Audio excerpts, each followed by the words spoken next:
What is going on, YouTube? Got another custom for you today, and today I will be working on a 1971 Dodge Charger. Oh yeah, I really like this casting. And I did one earlier, the Coors Light Sterling Martin Dodge Charger. So this one will definitely be joining it, although I do like the paint job on here. That blue is pretty sweet.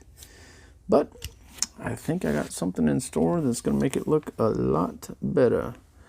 So first things first, take this thing apart. I've already drilled out the posts, and I'm using a Dynamite .050 driver that goes with these 2x56 button head screws that I use to put the cars together. So I found this at Hobbytown, USA. You can find them on Amazon and probably some other hobby shops wherever you're living. Oh, and that thing just falls apart. Makes it pretty easy. So there we go. I'm probably going to need to do a wheel swap, as these wheels won't go with what I have planned. So I'll have to dig through the hundreds of wheels that I have to see what I got. I'm going to end up painting the interior, as the chrome just is not going to work for what I got planned. The glass is looking like it's in perfect shape. Well, maybe not perfect, but pretty good. And as usual, this casting looks like it's in really good shape, so I don't anticipate too many problems. Hopefully it's a straightforward build. It's going to be a straightforward paint job. So there we go. Let's go get the paint off all this and see what we're working with.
So a little racing coming on over to the Nero 62 Custom Diecast channel. I'll have a little bit more information in the near future, and this will just be an addition to everything we do, so I'll still be doing the customs and all that, and this is just something to mix it up a little bit and have a little fun with. So get your cars in and let's do some racing. The casting looks to be in pretty good shape, so I painted it with some Krylon CoverMax Satin Bright White. And it is now time to put the decals on. The paint scheme I'm going with today is actually from a 1971 Dodge Charger that ran in NASCAR way back when, and it was driven by none other than Buddy Baker. Buddy started racing in NASCAR in 1959 at the age of 18. He raced for 35 years, ran over 700 races, had 19 wins, 202 top fives, 311 top tens, and 38 poles. In 1980, Buddy won the Daytona 500, driving a car that actually has its own legend to it, the Gray Ghost. I'm not going to get too much into the Gray Ghost at this time. Maybe that'll be a future build, but definitely look it up. It is quite the story. Buddy's nickname was the Gentle Giant, but apparently not so gentle. But a giant nonetheless, being 6'6". I have no idea how he was able to fit in those race cars and drive all those laps. On March 24th, 1970, while testing his blue Dodge Daytona, gotta love those Daytonas, for the first running of the Alabama 500 at the Talladega Superspeedway, Buddy set a world closed course record by turning a 200.447 mile per hour lap. He was the first driver to exceed 200 miles per hour on a closed course. Buddy loved those super speedways, as he is still the all-time lap leader at Talladega with 1,099 laps led throughout his career. Very impressive. So there's your little NASCAR history lesson for the day. Now back to the build. So these green wheels just aren't going to work with the paint scheme I have going, so it's time for a wheel swap. There's a few things I take into consideration when doing a wheel swap. First of which is the overall length of the wheels and axles. I want to make sure they're the same width as the axles and wheels that I'm removing from the car. And then the actual tires I want to make sure are the same size and width as the ones I'm removing from the car. With a plastic base, it's fairly easy to remove the wheels and axles.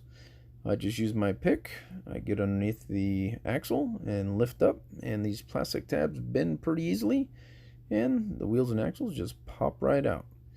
I'm not planning to save these wheels that I'm removing, so I'm being a little bit rough with them. If there were some wheels I wanted to save, I'd probably be a little bit more gentle in removing them so I don't bend them. Once the wheels and axles are out, I'll use the pick to kind of go through and open up the tabs a little bit more to make a little bit more room to put the new wheels and axles in. Once the old wheels and axles are out, it's time to put the new ones in. And you just place them right in, and most of the time they'll pop down a little bit in place.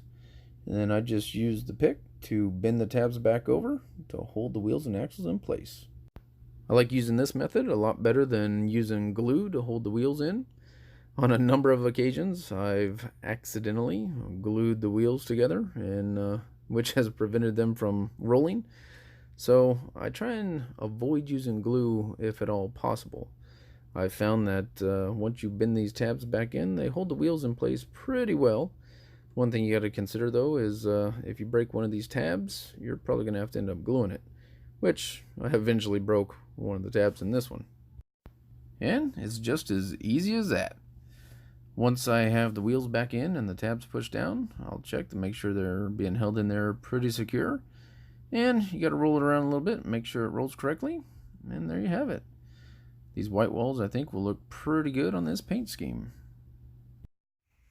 Alright, I think it's finally time to put this thing all back together. So I did a wheel swap on this, as I showed you earlier in the video. One of the tabs ended up breaking, so just used a little bit of glue and secured it in place. No big deal. I painted the interior. I left the grill and the bumper just chrome. I'm still debating if I want to at least paint the outside of the grill white, because I think that might look pretty cool with this paint job. But for now, I'll go without and or just normal glass. So let's get this all back together and see how it all turned out. This is a fun little build. I actually like these old school NASCAR paint jobs. There's something about the simplicity to it that I like. I mean, obviously doing it's nice because it's simpler and not 100 different decals, which sometimes that's good, sometimes that's bad, but there's just something to it that says throw a number on the car and let's go race. So you gotta love that. And I'm using these 2x56 button head screws. You can find these on Amazon. And I got a pack for, I think it was 100 for about $8. So they work perfect. Time for the moment of truth. Let's see how it all came together. Oh yeah, check that out. That is cool. Doesn't get much easier than a white paint job and a couple numbers on there. But really happy with the way this turned out.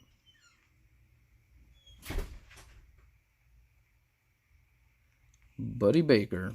So hopefully I did Buddy right. I think these wheels look pretty sweet. White walls. I was looking for some wheels with some red outlines to it. I thought that would look pretty sweet, but I didn't find any that actually fit right. So these were the best I could do, but I think it actually works well with the body and paint scheme. So pretty sweet. I'm digging it. And this bottom splitter, painted that white to kind of go along with the car. And I'm really happy with the way it turned out. Very cool. I'm a big fan of these 71 Dodge Chargers, and even these Hot Wheel castings do a really good job of representing the actual car. I'm very impressed with them, and this was a fun little build. The 71 Charger is definitely overshadowed by its older brothers, the 68, 69, and 70 Chargers. But the 71s are definitely no slouch. They are all muscle car. 1971 was the last year, unfortunately, that you could get a Charger with a 446 pack mated to a Hurst 4-speed transmission. And it was still based off of the B-body frame that made the Charger so successful. I've been searching the old interweb for a little while, seeing if I can find a old 71 Charger to kind of build up or restore. Kind of found that the price on these are a little bit cheaper than the 68, 69, and 70s.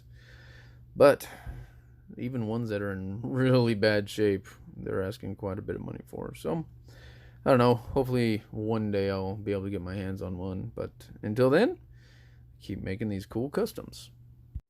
So there you have it. This is a fun little build, and actually pretty simple, which I'm all for. But it was fun. Hope you guys enjoyed it, and I think this will go well with the collection. Let me know what you guys think in the comments down below, and we will see you on the next one.